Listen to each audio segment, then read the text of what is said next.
Christiane Simon, j'ai 62 ans et je m'intéresse à la culture alsacienne depuis fort longtemps, presque depuis ma plus tendre enfance, dirait-on, puisqu'à 7 ans, je suis montée sur scène pour la première fois dans le cadre d'un théâtre alsacien.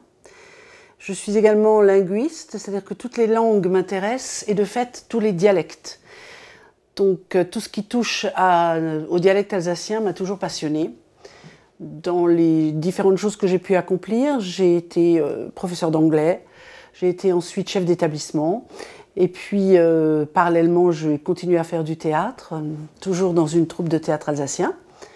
J'ai également eu la chance d'être engagée à un moment donné par l'OLCA, où j'ai passé 3 années, pour développer des projets au niveau du Haut-Rhin, puisque l'OLCA n'était pas très visible au niveau du Haut-Rhin à ce moment-là, donc il y a 4 ans. Et puis ensuite, chef d'établissement, et puis ensuite j'ai fini par diriger des résidences seniors. Je suis passée des tout jeunes aux plus anciens. Et tout ça en gardant quand même toujours à l'esprit, notamment lorsque j'étais chef d'établissement, la culture alsacienne, puisque j'ai été une des premières à faire entrer le théâtre alsacien, voire la première, et peut-être même la seule, à faire entrer le théâtre alsacien au collège. Pour avoir beaucoup travaillé sur le dialecte et avoir essayé de le défendre du mieux que je pouvais, je crois vraiment que enfin je suis même certaine, complètement convaincue que le dialecte tel que nous l'avons connu est perdu, dans la mesure où ce n'est plus quelque chose qui fait partie du quotidien. Donc les enfants n'ont plus cette sonorité, n'ont plus la musique de la langue dans leur quotidien, donc elle ne peut que disparaître. Quand un enfant a des parents bilingues, on sait très bien que, enfin binationaux, on sait très bien que pour qu'ils deviennent bilingues, mais il n'y a pas de secret, hein, ils parlent une langue avec papa, une langue avec maman, et ça marche très bien. Et donc le problème de l'alsacien, c'est que ce n'est plus parlé dans les foyers. Alors ça, les raisons en sont multiples, et la société tout simplement, les mélanges de population, les migrations, les transferts, les mutations, etc. Et aussi le fait que ce n'était plus vital à un moment donné de parler un dialecte. Le caractère vital dans une école, c'était de parler français, de pouvoir parler français. Et donc, on a même mis à un moment donné de côté l'alsacien et c'est devenu presque une... Enfin voilà, il y a eu des périodes où l'alsacien était même plutôt très mal vu. Mais en ce qui concerne le futur de la langue, moi je suis très très pessimiste parce que j'ai fait partie, et notamment quand j'étais à l'OLCA, j'ai fait partie de ceux qui défendent l'idée qu'il eût fallu, à un moment donné, que l'éducation nationale se mouille sa chemise. Nous aurions dû avoir des recteurs beaucoup plus intéressés par la question, ça n'était pas le cas. Je viens du Sérail, donc je peux en parler d'autant mieux. Il n'a pas été facile du tout de faire entrer l'alsacien à l'école. On nous a mis en place une espèce d'option langue et culture régionale qui était un vaste fourre-tout pour gagner quelques points au brevet ou au bac, mais où il n'y avait pas vraiment de consistance, il n'y avait pas vraiment on n'allait pas vers la langue, on n'essayait pas d'apprendre le dialecte, on n'essayait même pas d'apprendre l'histoire, on ne savait pas trop ce que c'était que cette option, hein. Donc c'est tout ce qui a été fait à l'époque. Et l'éducation nationale aurait pu avoir un rôle absolument fondamental, c'est-à-dire qu'il eût fallu faire entrer l'alsacien dans les écoles maternelles, puisque à partir du moment où l'alsacien n'est plus parlé dans le quotidien des enfants, le seul quotidien que connaît un petit, c'est l'école maternelle. Et s'il y avait eu ne serait-ce que quelques minutes dans un premier temps, mais simplement, encore une fois, je suis musicienne, je suis linguiste, il eût fallu une langue, c'est de la musique, c'est des paroles. Donc si on avait eu ça, ces paroles et cette musique au quotidien, dans le quotidien des enfants, on aurait peut-être eu une petite chance, non pas de le garder tel que nous on l'a connu, parce que les enfants actuellement ne parlent plus de manière naturelle comme nous pouvons le faire encore, hein. Ma génération, on est presque les derniers à le faire de manière à être des locuteurs naturels, mais au moins ils auraient pu avoir un bon niveau de compréhension et peut-être un assez bon niveau d'expression pour pouvoir continuer à faire de la musique en alsacien, du théâtre en alsacien, etc. Parce qu'évidemment, le pendant, c'est que pour faire du théâtre en alsacien, il faut des gens sur scène, mais il faut aussi un auditoire. Et s'il n'y a plus personne dans la salle, de toute façon, c'est fichu. La détestation de l'allemand a fait que les gamins n'avaient plus envie de parler alsacien. Mes enfants, je vais prendre l'exemple de mes enfants. Mes enfants ont été bercés par l'alsacien. Mes parents ne parlaient qu'alsacien. Mon mari a été élevé jusqu'à l'âge de 6 ans, c'est-à-dire jusqu'à son entrée à l'école primaire, en ne parlant qu'alsacien. qu'alsacien. Il ne parlait pas un mot de français quand il est arrivé à l'école. Et donc, nos enfants ont toujours entendu parler alsacien. Nous-mêmes, entre nous, on parlait alsacien. Alors, quand ils étaient tout petits, c'était un alibi, c'était mignon. Ça nous permettait de nous dire des choses sans qu'ils les comprennent nécessairement. Mais à un moment donné, ils ont atteint un degré de compréhension qui était largement suffisant. Mais ils n'avaient tellement pas envie de faire d'allemand, ça les hérissait tellement. Au bout d'un an d'allemand, ils m'ont dit « Maman, non, on veut plus, c'est pas possible, on veut plus faire d'allemand ». Et donc, de fait, ils se sont mis à ne plus du tout avoir aucun intérêt pour l'alsacien. C'est quand même extraordinaire. On en parlait il y a 15 jours, et mon plus jeune fils me disait « Tu sais, maintenant, je regrette ». Qu'est-ce qu'on était bête à l'époque, pour pas utiliser un autre terme plus virulent. Qu'est-ce qu'on était bête. Maintenant, je serais bien contente de pouvoir parler alsacien ou allemand, parce que je pourrais aller travailler en Suisse ou à l'étranger.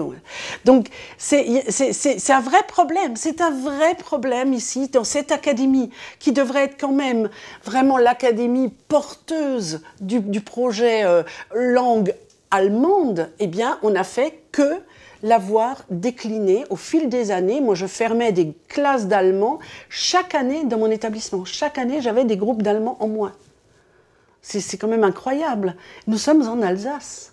Il y a un vrai problème, ce que je disais tout à l'heure, je ne voulais pas vraiment approfondir le problème parce que ça mériterait beaucoup, beaucoup de temps. Mais il y a un vrai problème de programme aussi. Jamais dans aucun bouquin d'allemand on ne parle de l'Alsace, de toute façon ça n'existe pas. Et puis c'est souvent des programmes qui sont restés très orientés sur l'histoire de l'Allemagne et pas forcément les histoires les plus sympathiques. Les cours d'allemand, c'est souvent des cours où on parle beaucoup de la Deuxième Guerre mondiale, de la Première Guerre mondiale. Bien sûr que ces choses-là sont là, ça fait partie de notre histoire, ça fait partie de notre patrimoine, mais c'est pas comme ça qu'on va apprendre une langue. C'est comme un prof de français qui quand ma fille était en 6e, a fait du Monterland pendant 1 an. Au secours! Il n'y a jamais eu de programme spécifique comme on peut avoir par exemple en Catalogne ou comme on peut avoir, parce qu'on peut parler aussi des dialectes des autres régions de France. Nous, on n'a jamais eu cette spécificité n'a jamais été développée au niveau de l'éducation nationale. Jamais, jamais, jamais, en aucun cas. Et donc, quand nous, on voulait introduire un petit peu d'alsacien, les 2 ou 3 dinosaures que nous étions, eh bien, il fallait qu'on crée notre propre bibliothèque, qu'on crée notre propre centre de ressources pour que les élèves aient accès à quelque chose. Mais non, dans les programmes d'allemand, non, il n'était pas question d'alsacien, absolument pas. Il y a 40 ans, moi je chantais déjà la chanson de Germain Ja, wir sind letzter, ja, dollar letzter, futana letzter. C'était il y a 40 ans. Et on se rend compte que non seulement ça n'a pas évolué dans le bon sens, mais au contraire, ça a plutôt évolué dans une mauvaise direction, à mon avis, pour cette sauvegarde. Donc la problématique n'est pas récente, effectivement. Ça a été bien entamé. Même à l'époque où on avait l'impression que l'alsacien reprenait un petit peu de poil de la bête, même à ce moment-là, déjà, le déclin était bien amorcé.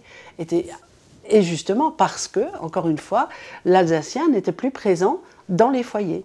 L'autre problématique maintenant, c'est ce qu'on a fait aussi de l'Alsace. C'est que de toute façon, maintenant, avec cette fusion ratée de 2013, ça a été quand même, à mon avis, un grand drame. Si on avait réussi cette fusion que certains ont eu un malin plaisir vraiment à faire capoter, on n'en serait peut-être pas là aujourd'hui politiquement, à essayer de racoler, de refaire des trucs et de raccommoder des choses qui ne sont pas vraiment raccommodables à mon sens, parce que le coche a été loupé encore une fois à ce moment-là. Les politiques du moment ont quand même tout fait pour que cette fusion ne se fasse pas. Je peux vous citer des noms si vous voulez, enfin ceux du moins que moi j'ai en tête, et qui sont grandement responsables, qui portent cette grande responsabilité. Parce que là, nous aurions eu une légitimité. Nous aurions eu la possibilité de nous déterminer comme une région avec une spécificité, au même titre que les Corses, que la Bretagne, encore une fois, que le Pays Basque, que les Catalans. On avait cette possibilité-là. Et dans le fait vraiment de flinguer, il n'y a pas d'autre mot, de complètement gâcher cette fusion, eh bien ça nous a mis complètement hors du coup. Quel était le sens de se proclamer ou de vouloir défendre une alsacianité alors qu'en fait voilà, on avait été incapables de s'entendre entre nous. Et il y avait eu suffisamment peu d'explications pour qu'on ne puisse pas s'entendre entre nous. Et on a toujours voulu, en plus, mettre en avant ce clivage Haut-Rhin-Bas-Rhin, enfin bon, qui m'insupporte totalement, parce que voilà, ça encore, c'est un clivage tellement artificiel de nos jours, ça n'a pas de sens, ça n'a plus de sens. 1789, je veux dire, quand les départements ont été créés, c'était pas ça l'idée, hein, c'était pas de faire deux entités qui allaient devoir se faire la guerre. Au contraire, c'était vraiment pas ça.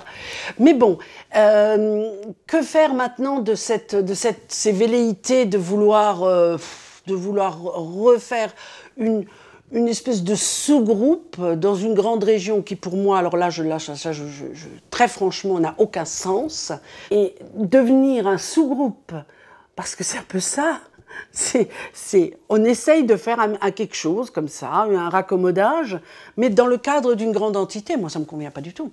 Soit, pour moi, ce que moi, j'aurais aimé voir naître ou renaître, c'est la région Alsace, avec ses spécificités, et en disant, voilà, il ne s'agit pas d'être indépendantiste ou je ne sais pas quoi, enfin bon, comme certains essayent là encore, d'aller dans des extrêmes qui ne sont pas de mise à mon sens, mais de retrouver une entité qui nous permette de jouer à la fois sur la proximité, mais surtout aussi, ce qu'on oublie, ce dont personne ne parle plus, c'est la région. C'est quand même, on était sur une dynamique qui était tout à fait intéressante, notamment au niveau du Haut-Rhin, où on avait quand même développé des choses au niveau universitaire, au niveau économique, au niveau industriel. On avait développé des choses avec l'Allemagne et avec la Suisse. C'était super. Ce Grand Est, là encore, a tout fichu en l'air. Certains élus alsaciens sont totalement responsables et portent une culpabilité très grande dans la situation actuelle, hein, dans ce qui se passe.